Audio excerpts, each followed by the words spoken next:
Digit क्या है 9, दूसरे 90 का भी पहला डिजिट क्या है 9, 9 multiply by 9 is equal to 81। तो 90% ऑफ 90 आपके पास क्या हो जाएगा 81। सिंपली अगर मैं आपसे पूछूं कि आप 30% ऑफ 30 मालूम करें तो आप फर्स्ट टू डिजिट्स को मल्टीप्लाई कर ले, 3 मल्टीप्लाई बाय 3 तो आप। अस्सलाम वालेकुम लेडीज़ एंड जेंटलमैन, उम्मीद करता हूँ कि आप सब खैरियत से होंगे। I am doctor Sadeed Ehsan, your instructor. आपको लायन फोर्सेस एकेडमी में खुशामदीद कहते हैं। सो डियर स्टूडेंट्स, आज के इस वीडियो में हम पास पेपर्स के ऊपर डिस्कशन करेंगे। ये हमारे पास पेपर डिस्कशन का डेमो लेक्चर है और इस लेक्चर के अंदर हम आपको आर्मी मेडिकल कॉलेज 2023 का एक पेपर सॉल्व करवाएंगे। उस पेपर के अंदर जहां से जिन टॉपिक से एमसीक्यूज आए हैं वो तमाम टॉपिक्स आपको ए टू जेड कवर करवाएंगे, क्योंकि हो सकता है कि दोबारा सेम एमसीक्यू आपके पेपर में आ जाए। लेकिन अगर सेम एमसीक्यू ना आया, उस टॉपिक से एमसीक्यू आया, तो वो भी आपको आता होगा। तो इसमें हम एमसीक्यूज कवर करेंगे, ठीक है। और वो एमसीक्यूज जिस टॉपिक से आए हो तो वो पूरा टॉपिक हम आपको कवर करवाएंगे। वहाँ से जितने भी आपके हाई यील्ड पॉइंट्स होंगे तो सारे हम कवर करेंगे। तो ये वीडियो आप ध्यान से देखें, इससे आपको बहुत कुछ सीखने को मिलेगा, ठीक है। बाकी अगर आपको हमारे लेक्चर्स पसंद आ जाते हैं तो आप हमारा कंप्लीट कोर्स भी ज्वाइन कर सकते हैं, हमारा कंप्लीट कोर्स बाय कर सकते हैं। तो ये हमारा डेमो लेक्चर है, इससे आप ये देखें कि हम किस तरह से पढ़ाते हैं, हम किस तरह पास पेपर्स के ऊपर। अच्छा देखिए डियर स्टूडेंट, सबसे पहला क्वेश्चन हमारा कैलेंडर टाइप क्वेश्चन से है और कैलेंडर टाइप क्वेश्चन आपके वर्बल का हिस्सा है। जिस तरह मैंने आपको पहले लेक्चर में बताया था कि वर्बल के 13 टाइप्स है, तो उन 13 टाइप्स में से एक टाइप कैलेंडर टाइप क्वेश्चन है, ठीक है। कैलेंडर टाइप क्वेश्चंस में आपको दिन और डे का रिलेशन मालूम करना होता है। जिस तरह देखिए यहाँ पे आपको बताया गया है कि if yesterday was Sunday, day after tomorrow will be. अगर यस्टरडे को संडे थी तो आप बताएं कि डे आफ्टर टुमारो क्या होगी। तो इस तरह के क्वेश्चन जिसमें आपने दिन का डेट मालूम करना होता है और डेट का दिन मालूम करना होता है, इसको कैलेंडर टाइप क्वेश्चंस कहते हैं। इस तरह के क्वेश्चंस आपके टेस्ट के अंदर सबसे ज़्यादा होते हैं, तो इसलिए इसको ध्यान से देखें। मैं आपको शॉर्टकट ट्रिक समझा रहा हूँ, वो आप ध्यान से देखें।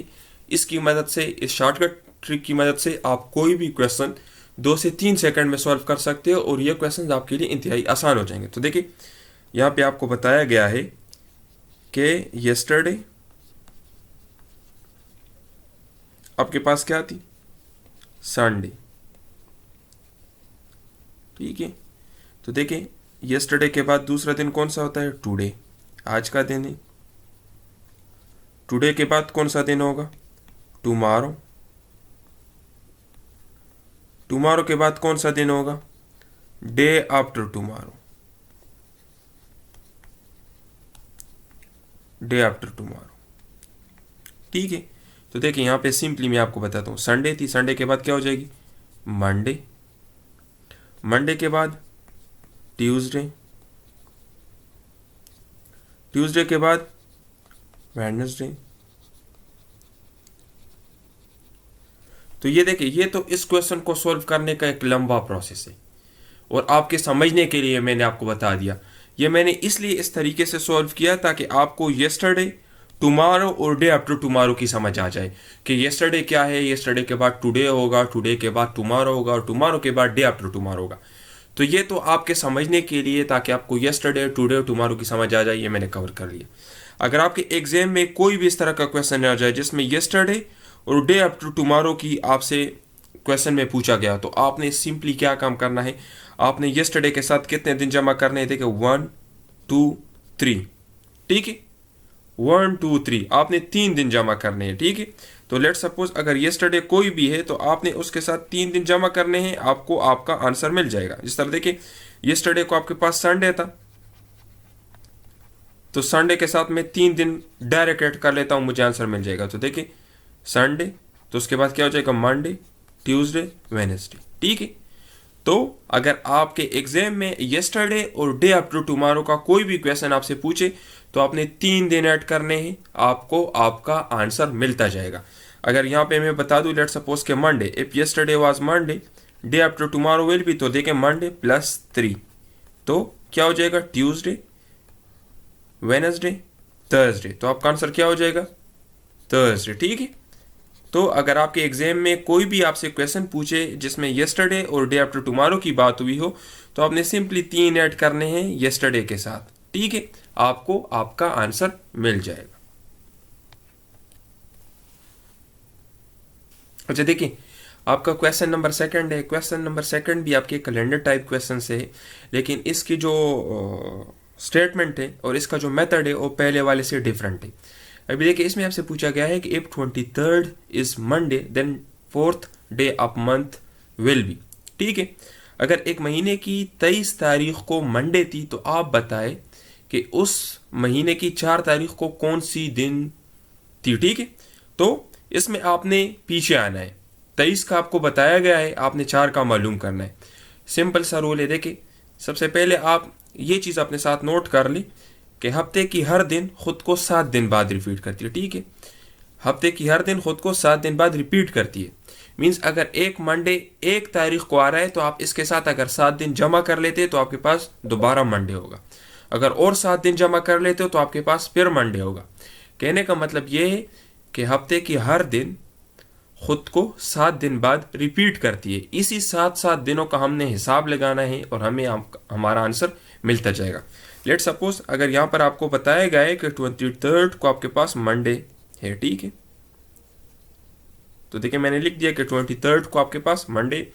अभी नेक्स्ट मंडे हमारे पास किस तारीख को था पीछे, तो देखिए 23 से आप सिंपली 7 माइनस कर ली, आपको मिल जाएगा मंडे। ठीक है, आप अगर इससे दोबारा 7 दिन माइनस कर लेते तो आपको दूसरा मंडे मिल जाएगा। ठीक है, पीछे आते जाए 7 दिन माइनस करते जाए, आपको मंडे मिलता जाएगा। इसी तरह अगर मैं 7 दिन 3 मरतबा इससे माइनस कर लूँ तो मुझे फिर मंडे मिल जाएगा। ठीक है, या सिंपली मैं आपको इस तरह से भी कह सकता हूँ कि देखिए मैंने 7 को माइनस किया 3 मरतबा, या मैं इस तरह से डायरेक्ट भी लिख सकता हूँ कि 23 से अगर मैं 21 माइनस कर लूँ तो मेरे पास आ जाएगा मंडे। क्यों? क्योंकि 3 मरतबा ही मैंने उसको सब्ट्रैक्ट किया 7 को, और अगर ये 7 में ऐड भी कर लूँ तब भी इससे आंसर हमारा सेम ही आएगा। ठीक है, तो आप 23 से अगर 21 माइनस कर लेते हैं तो इट मीन्स कि आपके पास 2 तारीख को मंडे थी। अगर आपके पास 2 तारीख को मंडे थी तो 3 को आपके पास क्या हो जाएगी, ट्यूसडे, और 4 को आपके पास क्या हो जाएगी, वेडनेसडे। ठीक है, तो इस क्वेश्चन में आपसे पूछा गया है कि आप 4 तारीख को बताएं कि कौन सी दिन थे, तो आपके पास क्या हो जाएगा, वेडनेसडे। सिंपली आपने 7 डेज माइनस करनी है, लेकिन अगर आप 7 दिन माइनस करते हैं तो आपका क्वेश्चन बहुत लंबा हो जाएगा। इसलिए आसानी के लिए सिंपली मैंने 7 का टेबल यूज़ किया है। 7 multiply by 3 is equal to 21, मैंने 21 माइनस किया। इसी तरह से आप 14 माइनस कर सकते हैं, 21 माइनस कर सकते हैं, 28 माइनस कर सकते हैं। ठीक है, आसानी के लिए, क्योंकि अगर आप 7 माइनस करते तो आपका टाइम ज़्यादा लगेगा। डायरेक्ट 21 माइनस करें, आपके पास 2 आ जाएगा। मीन्स 2 तारीख को आपके पास मंडे थी, अगर 2 को मंडे थी तो 3 को ट्यूसडे होगी, 4 को आपके पास वेडनेसडे होगी। ठीक है, तो ये आपके पास दूसरा क्वेश्चन था कैलेंडर टाइप क्वेश्चन का। ठीक है, आपने यहाँ पे 2 चीज़ें याद रखनी है। एक 7 डेज का, आपने काउंटिंग 7 डेज की करनी है। अगर ये क्वेश्चन आपसे दूसरी तरह से भी पूछे, मीन्स अगर आपसे ये भी पूछे कि 4th day of a month is आपके पास ट्यूसडे, आप बताएं कि 25 को कौन सी डे होगी, तो तब भी इजी है। आप और के साथ सिंपली 21 माइनस कर ले, ऐड कर ले, तो आपके पास आ जाएगा 25। तो इट मीन्स अगर 4th को आपके पास ट्यूसडे है तो 25 को भी आपके पास ट्यूसडे हो जाएगी। ठीक है, तो सिंपली अगर आपसे आगे का दिन पूछा गया हो तो आप दिन ऐड करते जाए, अगर पीछे के दिन आपसे पूछी गई हो तो आप डेज माइनस करते जाए। ठीक है, अच्छा नेक्स्ट हमारा क्वेश्चन है 90% ऑफ 90। देखिए ये परसेंटेज रिलेटेड क्वेश्चन है।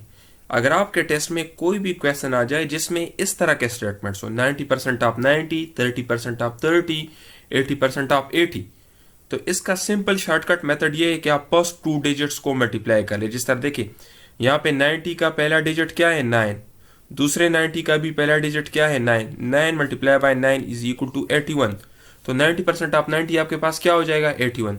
सिंपली अगर मैं आपसे पूछूं कि आप 30% ऑफ 30 मालूम करें, तो आप फर्स्ट 2 डिजिट्स को मल्टीप्लाई कर ले, 3 मल्टीप्लाई बाई 3, तो आपके पास 9 आ जाएगा। अगर मैं आपसे पूछूं कि आप 20% ऑफ 20 मालूम करें, तो 2 multiply by 2 is equal to 4। तो अगर कोई भी इस तरह का परसेंटेज रिलेटेड क्वेश्चन आपसे पूछे, जिसमें जिस तरह देखिए यहाँ पे होल डिजिट्स का आपसे परसेंटेज मालूम करना का पूछा गया है, तो आप सिंपली फर्स्ट 2 डिजिट्स को, हर नंबर के पहले डिजिट्स को आप मल्टीप्लाई करें, आपको आपका आंसर मिलता जाएगा। ठीक है, तो ये 90% ऑफ 90 अक्सर टेस्ट में रिपीट होता है, आप इसको अपने साथ याद कर लें। अच्छा देखिए, ये क्विक अप्रोच टाइप का क्वेश्चन है, आपके टेस्ट में अक्सर आता है। इसमें आपसे पूछा गया है कि if 5 men write 5 pages in 5 minutes, 1 man will write 1 page in how many minutes? आपसे ये पूछा गया है कि अगर 5 बंदे 5 पेजेस 5 मिनट में लेकर आए, तो आप बताएं कि एक बंदा एक पेज कितने मिनट में लिखेगा। ठीक है, अभी देखें, क्विक अप्रोच का नाम मैंने इसको इसलिए दिया है क्योंकि स्टूडेंट्स जल्दी में आकर डायरेक्ट इसका आंसर लिख देते हैं कि 1 मिनट, जो कि सरासर गलत है। ठीक है, किस तरह गलत है, अभी आप ज़रा इस क्वेश्चन के ऊपर ध्यान दें। इसमें आपसे ये पूछा गया है कि 5 बंदे हैं और 5 पेजेस लिख रहे हैं 5 मिनट में, मीन्स हर बंदा एक एक पेज लिख रहा है तकरीबन 5 मिनट में। लेट सपोज मैं आपको एक एग्जांपल देता हूँ, यहाँ पर 5 बंदे बैठे हुए हैं, ठीक है, और वो पेजेस लिख रहे हैं। ठीक है, इन सब के हाथ में एक एक पेज है, ये सब लिख रहे हैं। ऊपर दीवार के ऊपर हमारे पास एक घड़ी लगी हुई है, और जब ये पेज कंप्लीट कर लेते हैं तो 5 मिनट गुजर होते हैं। ठीक है, मीन्स 5 मिनट का टाइम हो चुका होता है। अभी हर बंदे ने एक पेज लिखा और टाइम तम सब लोगों के लिए 5 मिनट ही गुजरे। ठीक है, इट मीन्स कि हर बंदे ने एक पेज 5 मिनट में ही लिखा है। ठीक है, पेजेस तो 5 लिखे गए लेकिन 5 बंदों ने लिखे हैं, तो हर बंदे ने पेज 5 मिनट में लिखा है। ठीक है, तो ये बहुत ही कंफ्यूजिंग क्वेश्चन है क्योंकि अक्सर स्टूडेंट इसमें जल्दी में आकर ये 1 मिनट का ही बता देते हैं कि एक बंदा एक पेज 1 मिनट में लिखेगा, लेकिन ऐसा नहीं है। आप क्वेश्चन की स्टेटमेंट को समझें और वहाँ पे देखें कि आपसे क्या पूछा गया है, फिर उसके बाद आप आंसर दें। ठीक है, अच्छा देखिए, नेक्स्ट है opening and closing of stomata is with the help of which ion. ये आपके बायोलॉजी का क्वेश्चन है। बायोलॉजी में ये आपके ट्रांसपोर्ट इन प्लांट्स आपके मेरे ख्याल में सेकेंड ईयर की बायोलॉजी में है, वहाँ से ये उठाया गया है। ठीक है,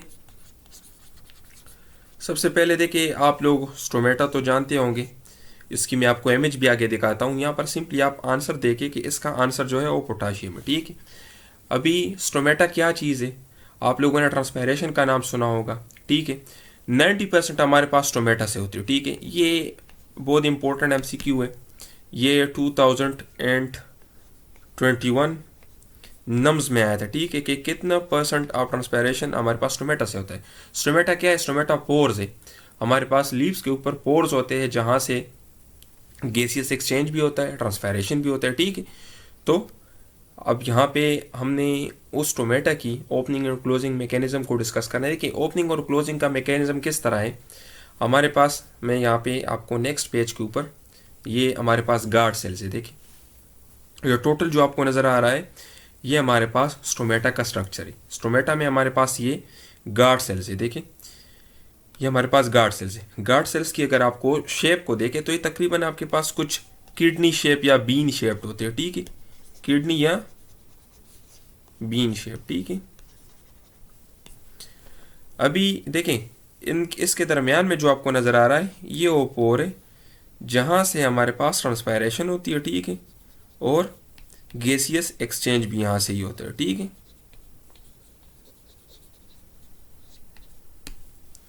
तो इसमें देखिए आपके पास सेंट्रल वैक्यूल भी है। ठीक है, क्लोरोप्लास्ट भी है।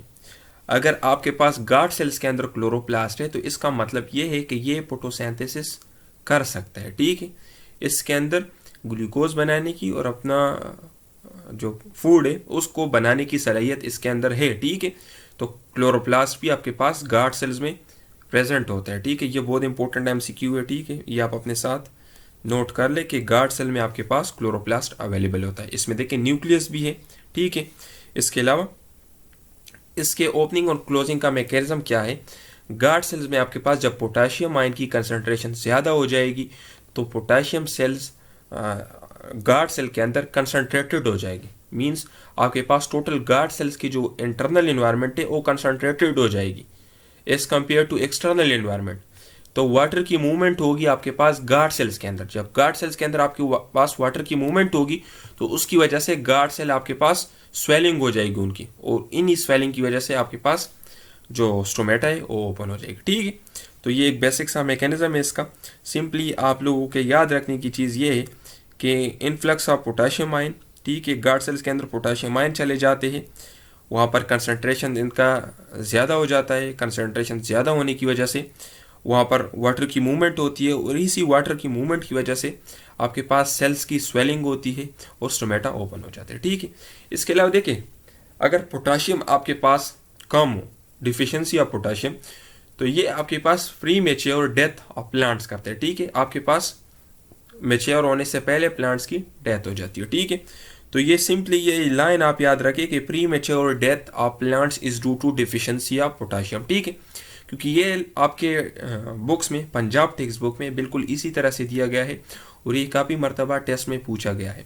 दूसरा, मैंने ये 90% ट्रांसपायरेशन का भी आपको बता दिया है। ठीक है, ये आपके पास गार्ड सेल का स्ट्रक्चर था। Guard cells are basically present in stomata.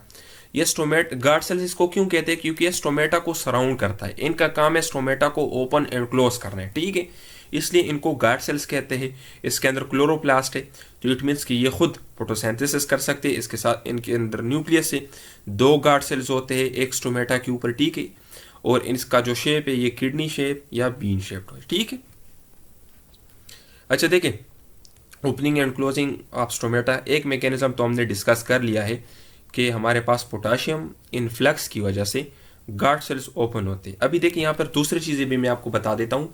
ये हाई यील्ड है, आपके बुक्स के अंदर तो दिए गए हैं लेकिन रैंडम है, कुछ एक जगह पे दिए हैं, कुछ दूसरी जगहों पे दिए हैं। मैं यहाँ से सिंपली आपको एमसीक्यू बताता हूँ, आप लोग अपने साथ एमसीक्यू नोट कर ले। देखें, यहाँ पे मैंने जो आपको डायग्राम दिया है, इसमें से आप यहाँ एक साइड पे देख ले तो आपको सन नज़र आ रहा है, अगर दूसरे साइड पे आप देख ले तो आपको चांद नज़र आ रहा है। अभी इसका मतलब क्या है? इसका मतलब ये है, सन का मतलब है डे, चांद का मतलब है रात, ठीक है, या नाइट। तो अगर आप यहाँ पे देखें डे वाली साइड पे तो आपके पास स्टोमेटा ओपन है, अगर आप नाइट वाली साइड पे देखें तो स्टोमेटा आपके पास क्लोज है। तो सबसे पहला एमसीक्यू आपके पास ये हो जाएगा कि दिन को आपके पास स्टोमेटा ओपन होता है, रात को आपके पास स्टोमेटा क्लोज होता है। ये आपके पास पहला पॉइंट हो गया। दूसरा पॉइंट अगर आप यहाँ पे देखें, मैंने पीएच का भी दिया है। आपके पास एक जगह पे पीएच 7 है, दूसरी जगह पर पीएच 5 है। 7 वाले पीएच पे आपके पास टोमेटा ओपन है, 5 पे आपके पास टोमेटा क्लोज है। ठीक है, तो आप ये भी कह सकते हैं कि जब आपके पास पीएच इंक्रीज होगा तो स्टोमेटा आपके पास ओपन होगा, पीएच डिक्रीज होगा तो आपके पास स्टोमेटा क्लोज होगा। तो ये आपके पास दूसरा एमसीक्यू आपका होगा। ठीक है, या आप ये भी कह सकते हैं कि एसिडिक एनवायरनमेंट में आपके पास स्टोमेटा क्लोज होता है, अल्कली एनवायरनमेंट में या बेसिक एनवायरनमेंट में आपके पास स्टोमेटा ओपन हो। और ये आपके पास डे और नाइट का। ठीक है, इस साइड पे आपके पास डे, इस साइड पे आपके पास नाइट है। डे को आपके पास स्टोमेटा ओपन होगी, नाइट को आपके पास स्टोमेटा क्लोज होगी। पीएच, जब पीएच ज़्यादा होगी तो आपके पास स्टोमेटा ओपन होगी, जब पीएच कम होगी तो आपके पास स्टोमेटा क्लोज होगी। मींस आपके पास एसिडिक एनवायरनमेंट में स्टोमेटा क्लोज होगी, अल्कली या बेसिक एनवायरनमेंट में आपके पास स्टोमेटा ओपन होगी। अभी देखिए, मोस्ट इम्पोर्टेंट एमसीक्यू जो कि काफ़ी मरतबा रिपीट हो चुका है, ये आप अपने साथ नोट कर लें। यहाँ पे देखिए ग्लूकोज 6 फास्फेट ये आपके पास कन्वर्ट हो रहा है, तो ग्लूकोज 6 फास्फेट और इसकी फास्फेटेस एंजाइम के थ्रू कन्वर्जन वगैरह, दिस इज़ बेसिकली ग्लाइकोलाइसिस। ठीक है, तो आपके पास अगर ग्लाइकोलाइसिस होगा तो आपके पास टोमेटा ओपन होगा। ठीक है, तो यहाँ पे आप देखिए आपके पास ग्लाइकोलाइसिस का प्रोसेस हो रहा है जिसकी वजह से आपके पास टोमेटा ओपन है। इट मीन्स कि अगर प्लांट के अंदर फोटोसिंथेसिस होगा जो कि दिन को होता है, उसकी वजह से प्लांट्स के अंदर ग्लूकोज बनेगा। तो मींस अगर ग्लूकोज की कंसंट्रेशन प्लांट्स में ज़्यादा होगी तो स्टोमेटा ओपन होगी। ठीक है, ये चीज़ आप अपने साथ नोट कर ले, ग्लूकोज की कंसंट्रेशन अगर ज़्यादा होगी तो स्टोमेटा ओपन होगी। ठीक है, ये एमसीक्यू काफ़ी मरतबा रिपीट हो चुका है आपके टेस्ट में। जब टेस्ट में आ जाता है तो फिर अक्सर आप लोगों को ये पता नहीं होता कि ये कहाँ से आ गया। ग्लूकोज से रिलेटेड कहाँ से आ गया। तो ये आपके बुक में ये बात दी गई है, लेकिन इनडायरेक्टली आपको बताई गई है। तो अगर ग्लूकोज की कंसंट्रेशन ज़्यादा होगी तब भी आपके पास स्टोमेटा ओपन होगी, ठीक है। 3 बातें बता दी है बस आपके लिए, ये मोर देन इनफ है, ठीक है। पहली चीज़ डे और नाइट का बता दिया है, दूसरी चीज़ पीएच का बता दिया है, तीसरी चीज़ मैंने ग्लूकोज कंसंट्रेशन का बता दिया है। ये तीनों चीज़ें अपने साथ नोट कर ले, it's more than enough for you, ठीक है। अच्छा देखिए, कुछ एडिशनल पॉइंट्स जो कि न्यूट्रिशन इन प्लांट्स से हमने उठाए हुए हैं। न्यूट्रिशन इन प्लांट्स आपके बायोलॉजी का एक चैप्टर है, वहाँ से हमने न्यूट्रिएंट्स उठाए हुए हैं। देखें, नाइट्रोजन आपको पता है नाइट्रोजन बेसिस में होता है, नाइट्रोजनस बेसिस में होता है, और बेसिस से आपके पास अमाइनो एसिड्स बनते हैं, आपके पास प्रोटीन्स बनते हैं, आपके पास डीएनए बनते हैं और आपके पास एंजाइम्स बनते हैं। तो अगर आपसे पूछे कि नाइट्रोजन इज प्रेजेंट इन, तो ये सारे आपके ऑप्शंस होंगे, अमाइनो एसिड, प्रोटीन्स, डीएनए और मोस्ट इंपॉर्टेंट आपके पास एंजाइम्स, ठीक है। क्योंकि एंजाइम्स भी प्रोटीन ही है ना, जब प्रोटीन्स है तो फिर अमाइनो एसिड से बने हुए हैं, अमाइनो एसिड्स के अंदर आपके पास नाइट्रोजन है, डीएनए के अंदर आपके पास नाइट्रोजनस बेसिस होते हैं तो उसके अंदर भी नाइट्रोजन प्रेजेंट है। अच्छा देखिए, मैग्नीशियम क्या है, मैग्नीशियम आपके पास क्लोरोफिल के अंदर सेंट्रल एटम है, ठीक है। मैं नेक्स्ट स्लाइड के ऊपर आपको 2 इंपॉर्टेंट चीज़ें दिखाता हूँ। देखिए, ये एक जो आपको नज़र आ रहा है ये वाला, ये हेमोग्लोबिन है, ये क्लोरोफिल है। अगर आप इन दोनों की स्ट्रक्चर्स को देख ले तो ये दोनों स्ट्रक्चर सेम है, ठीक है। जस्ट इसके अंदर डिफरेंस है सेंट्रल एटम का। सेंट्रल एटम को अगर आप देखें तो आपके पास हेमोग्लोबिन में सेंट्रल एटम आयरन है, और अगर आप क्लोरोफिल को देखें तो इसमें आपके पास सेंट्रल एटम मैग्नीशियम है, ठीक है। तो ये एमसीक्यू भी काफ़ी मरतबा रिपीट हो चुका है कि the central atom in chlorophyll और सेंट्रल एटम इन हेमोग्लोबिन, ठीक है। अभी ये देखें कि आपके पास हेमोग्लोबिन के अंदर नॉर्मल हेमोग्लोबिन जो ऑक्सीजन को कैरी करता है उसमें आयरन Fe किस फॉर्म में होता है, उसमें होता है Fe+2 फॉर्म में, ठीक है। Fe+2 फॉर्म में आपके पास आयरन होता है, ये भी आपका इंपॉर्टेंट एमसीक्यू है। अच्छा देखिए, अगर आपसे कोई पूछे कि एक हेमोग्लोबिन मॉलिक्यूल आपके पास कितने ऑक्सीजन एटम्स को कैरी करता है, ठीक है, तो आपका आंसर क्या होगा, 4 ऑक्सीजन एटम्स। लेकिन अगर आपसे कोई पूछे कि कितने ऑक्सीजन मॉलिक्यूल्स को कैरी करता है तो 2 ऑक्सीजन मॉलिक्यूल्स, ठीक है, 2 ऑक्सीजन मॉलिक्यूल्स और 4 ऑक्सीजन एटम्स, ठीक है। मॉलिक्यूल्स और एटम्स में आप लोग फर्क जान ले, ठीक है, कि मॉलिक्यूल क्या है और एटम्स क्या है। ये आपकी केमिस्ट्री का अलग टॉपिक है, तो इसमें आप डिफरेंस देख लें। यहाँ पे मैंने आपको 2 चीज़ें बता दी है कि क्लोरोफिल एंड हेमोग्लोबिन स्ट्रक्चर जो है these are same, the difference is only central atom. Central atom in hemoglobin is iron which is in Fe+2 form. अगर ये Fe+3 में हो तो फिर हम इसको क्या कहते हैं, ये आप सर्च कर ले, ये आपका असाइनमेंट है, ठीक है। इसको हम कहते हैं मेट हेमोग्लोबिन, ठीक है। और फिर ये आपके पास ऑक्सीजन को कैरी नहीं कर सकता। इसी तरीके से आपके पास क्लोरोफिल के अंदर सेंट्रल एटम जो है वो मैग्नीशियम है, ठीक है। अब ये आते अपनी इस स्लाइड के ऊपर दोबारा।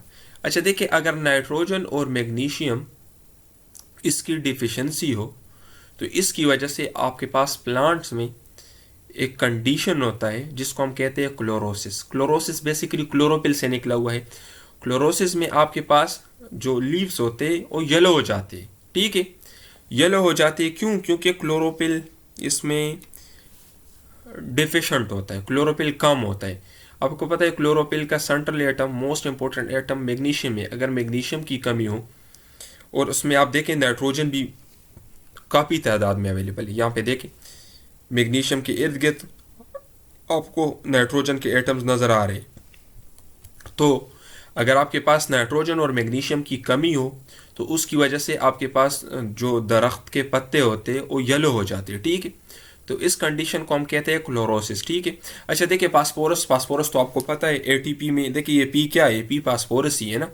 तो एटीपी सिंथेसिस में आपके पास फास्फोरस काम आते हैं, ठीक है। तो फास्फोरस इज बेसिकली जो आपके पास करेंसी ऑफ एनर्जी है जो एटीपी है उसके बनाने में काम आते हैं, ठीक है।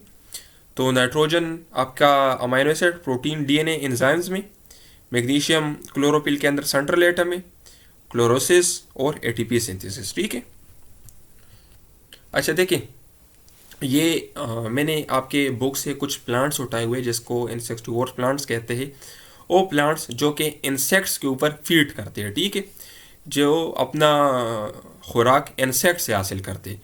इसके अंदर देखिए इमेजेस मैंने दिए हैं, इमेजेस भी आप गौर से देखें क्योंकि इमेजेस भी काफ़ी मरतबा आपके टेस्ट में आए हुए हैं।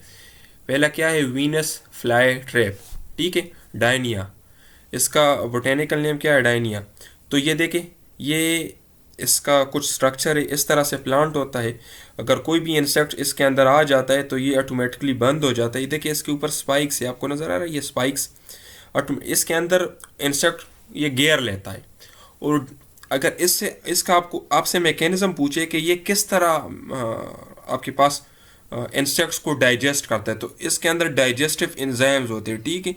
सबका मैकेनिज्म सेम है, बस और आपको जानने की ज़रूरत नहीं है, बोटेनिकल नेम याद कर ले और इमेज को देख ले ताकि आपको वहाँ पे पता हो कि ये कौन सा है, ठीक है। तो आपने इमेज को पहचानना है।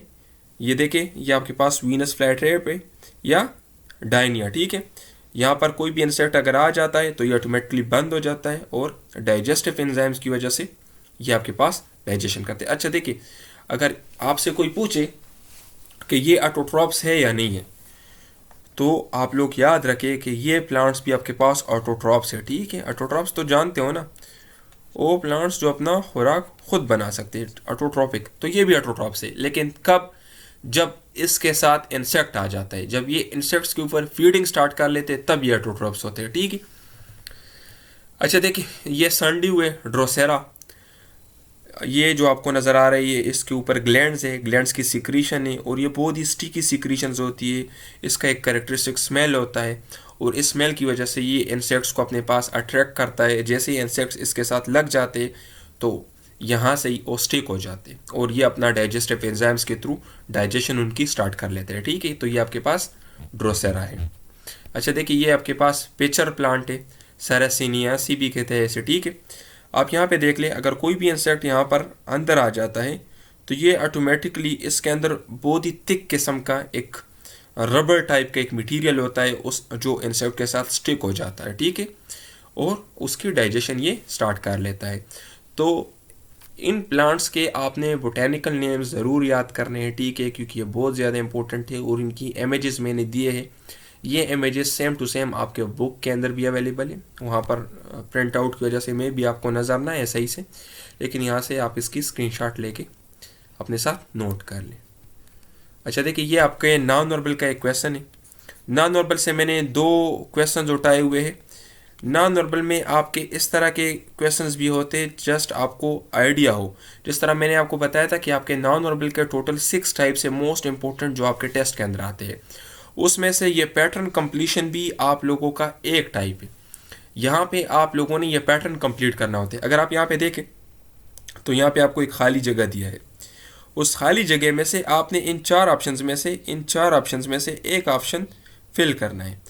इसका आसान सा तरीका ये है कि आप लोगों ने ये जगह मालूम करना है। आप सिंपली इस वाले साइड पे जगह पे देख ले, आपको आपका शेप मिल जाएगा। या सिंपली यहाँ पे आप देखें, यहाँ पे मैंने देख लिया कि यार यहाँ पे तो ये दो चीज़ें, इट मीन्स कि मेरा यहाँ पे तो कुछ इस तरह का बनेगा, एक ही होगा। यहाँ पे भी मेरा कुछ इस तरह का होगा और यहाँ पे भी मेरा कुछ इस तरह का शेप होगा, ठीक है। अभी यहाँ पे देखें तो ये मेरा कंप्लीट, इट मीन्स कि मेरा यहाँ पे कुछ इस तरह दो वाले कुछ हो गए, ठीक है। अभी मुझे मेरा आंसर मिल गया है, आप यहाँ पे देख लें, जिसमें भी ये फिट हो रहा है तो इट मीन्स वो आपका आंसर है। अभी यहाँ पर आप डी में देख लें तो ये देखें, ये भी मुझे मिल गए हैं, ये भी मुझे मिल गए, ये देखें, और ये भी मुझे मिल गया है जो कि मैंने यहाँ पे फिट किया था। तो जब भी आपको नॉन नॉर्मल में पैटर्न कंप्लीट करना हो तो आप लोग आसपास डायरेक्ट साइड वाली जगह पे देके आप ऊपर से कुछ हेल्प ले ले, कुछ साइड से हेल्प ले ले और फिर इसको नीचे ऑप्शंस में सर्च कर ले, जहाँ पे आपको आपके जो पैटर्न्स आपने आइडेंटिफाई किए थे वो आपको मिल जाए तो वो आपका आंसर है, ठीक है। जिस तरह यहाँ पे आपका करेक्ट ऑप्शन क्या है, डी। अच्छा देखिए, इस वाले में देखें, सेम रूल हम अप्लाई करेंगे, ठीक है। यहाँ पे मैंने एक तो इट मीन्स कि मेरा एक लाइन यहाँ पे आ रहा है, एक लाइन मेरा यहाँ पे जा रहा है, एक लाइन मेरा यहाँ पे जा रहा है, ठीक है, और ये मेरा हो जाएगा। मेरा एक यहाँ पे कुछ इस तरह का शेप होगा, एक मेरा यहाँ पे कुछ इस तरह का शेप होगा, ठीक है। तो ये तो मेरा हो गया। बाकी यहाँ पे देखिए ये मेरा कुछ इस तरह का आएगा और ये मेरा कुछ इस तरह का आएगा। आप लोग यहाँ पे देख लें, जहाँ पे आपके पास ये फिट हो रहा है तो वो आपका आंसर है। ठीक है, अभी देखें यहाँ पे देख लें, शेप मेरा इस तरह का है, यहाँ पे टोटली डिफरेंट, इट मीन्स ये मेरा आंसर नहीं है। यहाँ पे आप देखें ये भी टोटली आपके पास डिफरेंट है, इट मीन्स ये भी मेरा आंसर नहीं है। यहाँ पे आप देखें सेम टू सेम वहाँ जिस तरह मैंने ऑप्शंस में आपको बताया था उसी तरह से आ रहा है, देखें उसी तरह से आ रहा है। और यहाँ पे देखें तो सेम टू सेम बिल्कुल उसी तरह से आ रहा है, जहाँ से हमने फिगर की आइडेंटिफिकेशन की थी, जिस तरह से की थी बिल्कुल उसी तरह मेरे ऑप्शन नंबर बी में फिट हो रहा है। तो इट मीन्स कि मेरा ऑप्शन क्या है, ऑप्शन नंबर बी। तो इसका करेक्ट ऑप्शन क्या है, ऑप्शन नंबर बी। ठीक है, इसको देखने की ज़रूरत ही नहीं है कि ये भी नहीं है जिस तरह मैंने कहा था और ये भी नहीं है। तो अगर पैटर्न आपने कंप्लीट करना है तो पैटर्न के दो जगहों से, लेट सपोज ये जगह आपको बताया गया है कि आप लोग ने इस जगह को फिल करना है, तो यहाँ से आप देख के कुछ हेल्प ले लें, कुछ हेल्प यहाँ से ले लें, या यहाँ से हेल्प ले लें या यहाँ से। और नीचे ऑप्शंस में आप जो फिगर्स आपने आइडेंटिफाई किए थे आप उसको देख लें, जहाँ पे भी आपको आपके फिगर्स कंप्लीट हो वही आपका ऑप्शन है। ठीक है, अच्छा देखिए अगर आप हमारा AMC का कंप्लीट कोर्स बाय करना चाहते हैं तो 12,000 हमारी कंप्लीट फ़ी है कोर्स की।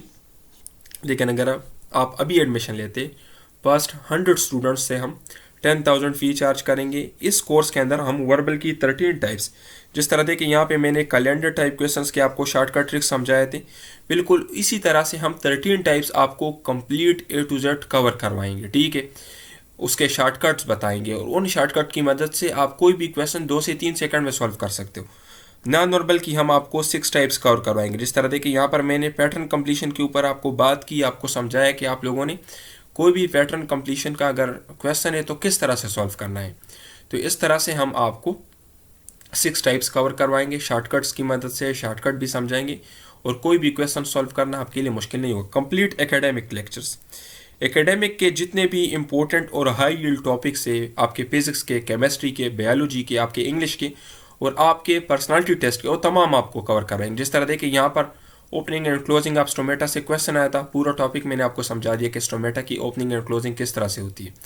न्यूट्रिशन पूरा चैप्टर यहाँ पे आपका हो गया है। ठीक है, तो इस तरह से हम आपके एकेडमिक के high yield topics, high yield chapters cover करेंगे। पास्ट पेपर्स के ऊपर भी हम डिस्कशन करेंगे। जिस तरह देखिए इस वीडियो में मैंने पास्ट पेपर्स के क्वेश्चंस आपको सॉल्व किए हैं, आपके साथ डिस्कस किए हैं, उनके मेथड्स बताए। इस तरह से आपके तमाम पास्ट पेपर्स के क्वेश्चंस हम डिस्कस करेंगे। अच्छा देखिए आपके टेस्ट से 2 दिन पहले हम आपके टेस्ट डेट और टेस्ट टाइम के मुताबिक 200 मोस्ट इम्पोर्टेंट MCQ आपको देंगे और उन 200 MCQ से आपके टेस्ट में आने के चांसेस 90% होंगे। अच्छा देखिए टीचर सपोर्ट आपको मिलेगा। अगर कोई भी क्वेश्चन हो आपका, किसी भी चीज़ की आपको समझ नहीं आती तो आप टीचर से किसी भी टाइम पूछ सकते हो, आपको गाइड करेगा, आपको समझाएगा। आप कंप्लीट कोर्स लेने से पहले हमारा फ्री डेमो लेक्चर ज़रूर देख लें। डेमो सब के लिए फ्री है, सब डेमो लेक्चर्स देख ले। अगर आपको पसंद आ जाए और आपको लगे कि ये आपको हेल्प कर सकते हैं तब आप हमारा कंप्लीट कोर्स बाय कर लें। ये हमारा कॉन्टैक्ट नंबर है, इस पर रब्ता करके आप हमारा डेमो कोर्स ज्वाइन कर सकते हैं। इसके अलावा ये हमारा फेसबुक पेज है, इस पर भी आप हमारे साथ कनेक्ट रह सकते हैं। ठीक है, अच्छा देखिए अगर आप हमारा व्हाट्सएप ग्रुप ज्वाइन करना चाहते हैं तो ये हमारा नंबर है, इस पर रब्ता करके आप हमारा व्हाट्सएप ग्रुप ज्वाइन कर सकते हैं। व्हाट्सएप ग्रुप में हम गाइडेंस प्रोवाइड करते हैं अपने स्टूडेंट्स को। इसके अलावा नोट्स वगैरह या पास्ट पेपर्स, एक्सपीरियंसेस वगैरह वो शेयर करते हैं। इसके अलावा स्टूडेंट्स एक दूसरे के साथ भी वहाँ पे डिस्कशंस करते हैं। ठीक है, थैंक यू डियर स्टूडेंट्स, अपना बहुत ख्याल रखिए। वस्सलाम।